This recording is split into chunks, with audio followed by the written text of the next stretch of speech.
ఆ మధ్యన కొంతమంది సర్వేలు ఈవెన్ మొన్న గూడా చూసాం. ఉత్తరప్రదేశ్ ఇదే మన బెంగాల్ వీటిట్లో మన తెలుగు రాష్ట్రాలకు సంబంధించినోళ్ళు ఇచ్చినటువంటి సర్వేలు చాలా వరకు ఫెయిల్ అయినటువంటివి చూసాం. అదే సందర్భంలో నేషనల్, ఇంటర్నేషనల్ వాళ్ళయి సక్సెస్ అయినాయి.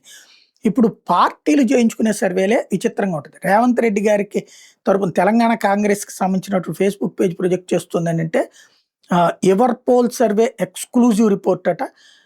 ఇప్పటికిప్పుడు ఎన్నికలు జరిగితే ఏకంగా 98 స్థానాల్లో కాంగ్రెస్ పార్టీ గెలుస్తుందట.